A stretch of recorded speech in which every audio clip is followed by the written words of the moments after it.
It's my pleasure to introduce Kimberly Glassman, who you all probably know because she's been coming, I think, did you come for the very first one? Probably. I think so. She's been coming from the very start. She's been one of our most steady Devotees. Faithful and animated readers. She's a former research molecular biologist and college instructor, finally returning to her first love, writing. Her short stories and essays have appeared in Sequel, the literary journal of Simpson College, Best New Short Stories by AZ Writers, and the Des Moines Register, Prescott Daily Courier, and Business Insider. She's written 2 novels that she has yet to send out into the world. Let's give Kimberly a very warm welcome.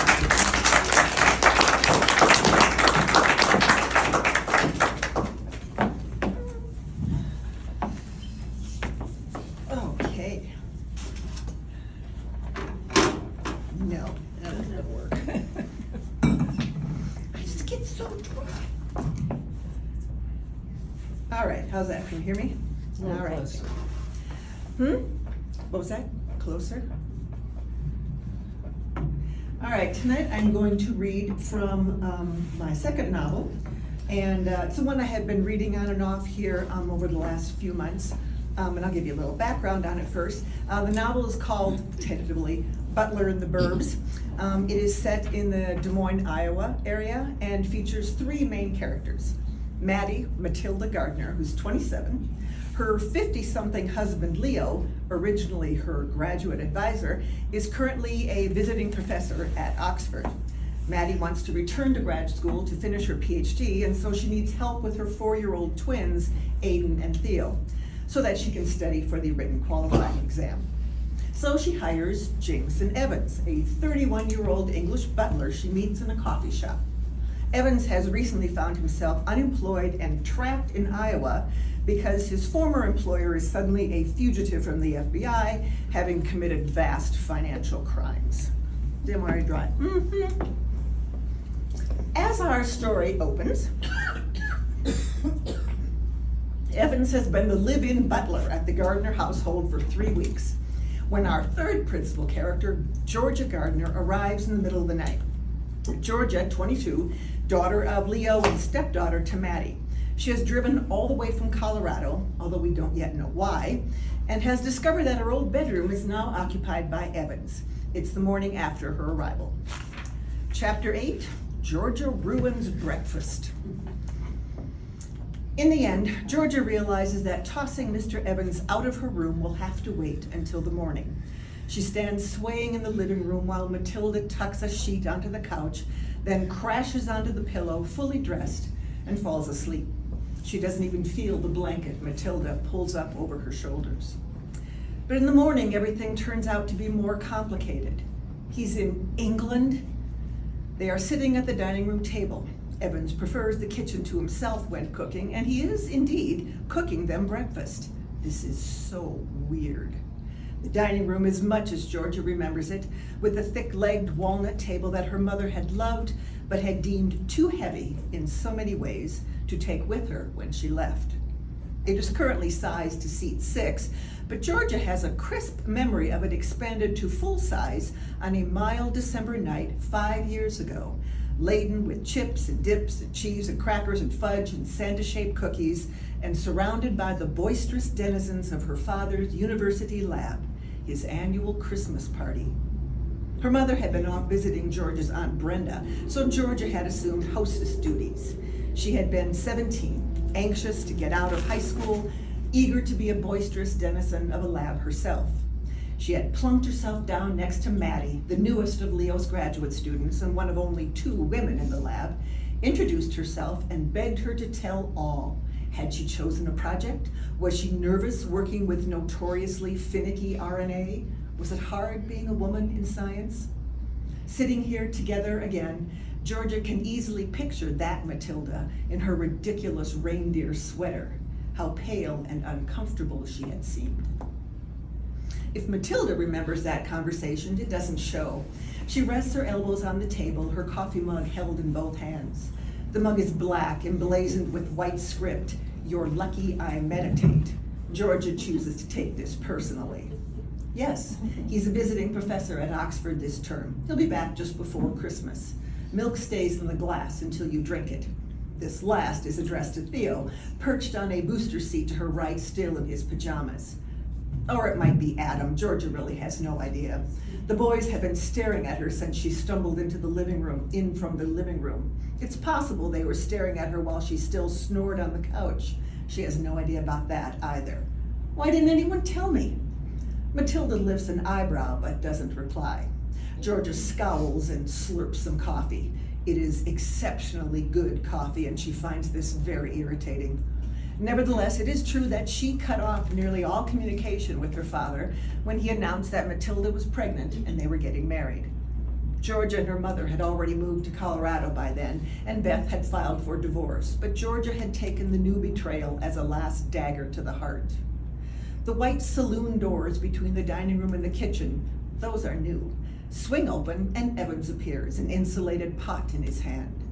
Unlike Georgia, he is much improved from last night. Showered, shaved, dark hair neatly brushed, a white shirt and dark slacks protected by a full charcoal gray apron that is itself spotless. His black shoes gleam. Georgia is still wearing the paint-spattered UC Boulder sweatpants and hoodie that she's been wearing for the last 3 days, since Sophie announced that she was moving, alone, to Los Angeles and that she had terminated their lease on the apartment. Georgia's feet are bare and the forest green polish on her toes is chipped. Breakfast will be ready in 5 minutes. More coffee? Georgia seizes the opportunity to change the subject. And who is this guy? Was there a prisoner exchange with England? Does Dad know you've got some random man living at the house and, I guess, cooking? Still, she holds out her mug.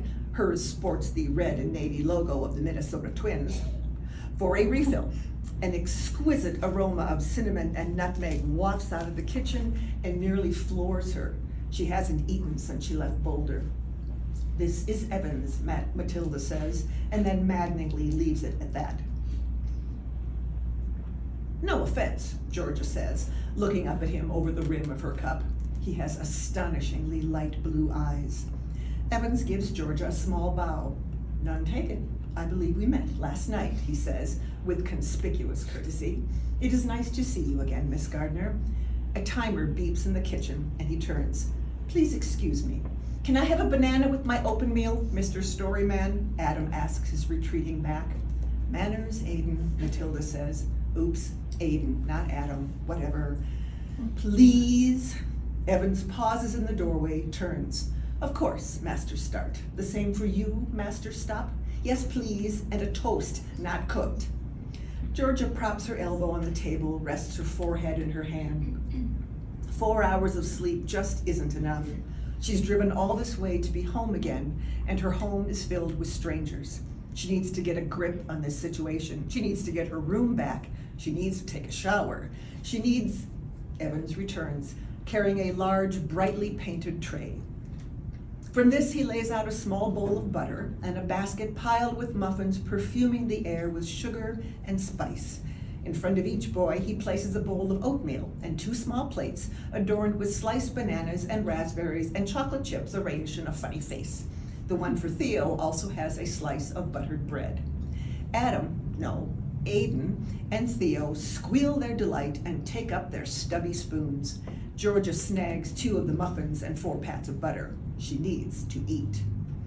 I regret that I was unable to ascertain your breakfast preferences last night, Evans says to her without a trace of snark. I am preparing an omelet for Mrs. Gardner. Would that be agreeable? Georgia nods vigorously. She swallows her mouthful of muffin, hastily washing it down with another gulp of coffee. She is a barbarian at the Queen's table. That would be most agreeable, she says, with a small dollop of snark. Manners, a whisper from Matilda. Another scowl from Georgia. Please. Evans withdraws to the kitchen again. In his hands, even the thwap-thwap of the saloon door sounds refined. Matilda halves a muffin, butters it, places a half on each boy's plate. What brings you to Iowa, she asks, without looking up. Georgia resents the casual tone, the lady of the manor attitude. resents the implication that she owes Matilda an explanation for being in her own house. She sips her coffee, does not answer. A moment passes, 2. In the corner, the ancient grandfather bongs the half hour. The pendulum does its thing, tock, tock. Is everything all right with Beth? Matilda asks tentatively. Does her voice quaver a little when she says the name? Georgia hopes so. Georgia thinks a scarlet A should ignite on Matilda's forehead. Not gonna talk about my mother, Matilda. The twins have hoovered up their muffins and oatmeal and are staring at her again. What's your name? Their voices ring out in creepy unison like they're in a Stephen King movie, and Georgia recoils. Before she can recover, Matilda answers. Boys, this is your sister, Georgia, she says, locking eyes with her stepdaughter. Half-sister, Georgia growls. Sister Georgie, the boys crow. They are already giving her a headache. Thwap, thwap, Evans bearing omelets. And such omelets, so pillowy and light she could happily lay her head upon hers and nap. Smoky Gouda in delicate balance with portobello sauteed in toasted sesame seed oil, she almost applauds. Evans refills her coffee mug and Georgia needs no prodding from Matilda. Her thank you comes from her heart and her stomach, both too long empty. He nods and she detects the ghost of a smile skipping across his face. He stacks the boys' empty dishes, then produces a damp cloth from an apron pocket and carefully wipes their hands and faces. They slither out of their chairs and thunder across the living room and down the stairs, shouting to each other about Thomas and Percy. Georgia begins to question her move back to Iowa plan. Evans straightens and turns to Matilda. As it is Friday, Mrs. Gardner, I believe the young gentlemen have their swimming instruction at 10 o'clock. Oh, yes, she says, I'd nearly forgotten. I have a couple of meetings at the university this morning. I'll take Leo's car and leave you the Jeep. She pauses, glances over at Georgia. We'll probably need groceries and a pumpkin. A pumpkin? Evans asks. Yes, make it 2. Halloween is next week and we're way behind on decorating. Iowa goes a little bonkers for Halloween, although they don't call it that around here. They call it Beggar's Night. Georgia swallows a bite of omelet, points her fork at Evans.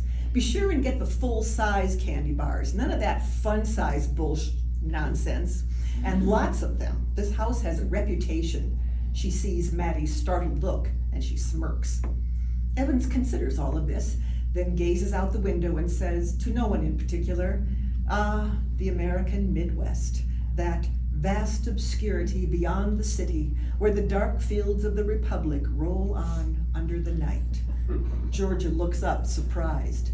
Fitzgerald? Quite so, Evans replies. He returns to the kitchen and Georgia and Matilda sip their coffee in silence. Then Matilda clears her throat. So, how long will we be enjoying your company, Georgia? Georgia leans back in her chair and fixes her stepmother with a smile that is not particularly warm. I'm beginning to understand, she says. You've gotten yourself a wife. Someone to take care of all the daily grind, cooking, cleaning, shopping, so you can do whatever you want. You've even foisted those 2 little munchkins on him. Such a deal. Tell me, Matilda, what other services does Mr. Evans provide? Matilda gently sets her empty mug on the table. Her cheeks are pink, but her voice is mild, soft. You have good reason not to think well of me, Georgia. I understand that. Evans, however, deserves your courtesy and respect, and that will be my expectation for the time you are here. She pushes back her chair and gets to her feet, looking down at Georgia. Your former bedroom is not available. You can make up the futon in your father's office or set up your old twin mattress in the Harry Potter room under the stairs. Your choice. She turns away from the table and then adds, be sure and let Evans know of any particular groceries you might need, apart from the Hershey bars. And then she's gone. Georgia glowers at the empty dining room, then grabs another muffin from the basket. Snatches of random, annoying preschooler song fly up the stairway, Sister Georgie figuring prominently in the chorus. This sucks. Everything about this sucks. A different song floats over the saloon doors. Eleanor Rigby in a soft, mellow tenor. Maybe not everything. Matilda calls a goodbye down to the twins, then sweeps out through the kitchen and into the garage. Bitch, Georgia mutters, but her heart isn't in it.